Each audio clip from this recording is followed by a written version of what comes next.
ಇನ್ನು ಮಂಗಳಮುಖಿಯನ್ನ ಮಾರಕಾಸ್ತ್ರಗಳಿಂದ ಕೊಚ್ಚಿ ಬರಬ್ಬರವಾಗಿ ಕೊಲೆ ಮಾಡಿರುವ ಘಟನೆ ಬೆಂಗಳೂರಿನ ಕೆಆರ್ ಪುರಂ ಬಸವೇಶ್ವರ ನಗರದ ಗಾಯತ್ರಿ ಲೇಔಟ್ನಲ್ಲಿ ನಡೆದಿದೆ.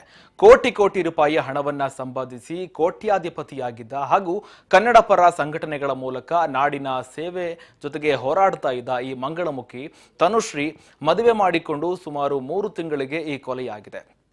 ಸುಮಾರು 3 ತಿಂಗಳ ಹಿಂದೆ ಜೊತೆಗೆ ಜಗನ್ನಾಥ್ ಎಂಬುವರ ಜೊತೆ ತನುಶ್ರೀ ವಿವಾಹವಾಗಿದ್ದು, ಜೊತೆಗೆ ಹಣ ಮತ್ತು ಚಿನ್ನಾಭರಣಕ್ಕಾಗಿ ತನುಶ್ರೀಯನ್ನ 3 ದಿನಗಳ ಹಿಂದೆ ಕೆಆರ್ ಪುರದ ಬಸವೇಶ್ವರ ನಗರದ ಗಾಯತ್ರಿ ಲೇಔಟ್ನಲ್ಲಿ ಮಾರಕಾಸ್ತ್ರಗಳಿಂದ ಇರಿದು ಬರಬ್ಬರವಾಗಿ ಕೊಲೆ ಮಾಡಿರುವ ಶಂಕೆ ವ್ಯಕ್ತವಾಗ್ತಾ ಇದೆ. ಇನ್ನು ಮಂಗಳಮುಖಿ ತನುಶ್ರೀ ಮತ್ತು ಜೊತೆಗೆ ಕಳೆದ 3 ದಿನಗಳ ಹಿಂದೆಯೇ ಕೊಲೆಯಾಗಿದ್ದು ತಡವಾಗಿ ಬೆಳಕಿಗೆ ಬಂದಿದೆ. ಜೊತೆಗೆ ಪೊಲೀಸರು ಕೂಡ ಶಂಕೆಯನ್ನ ವ್ಯಕ್ತಪಡಿಸ್ತಾ ಇದ್ದಾರೆ.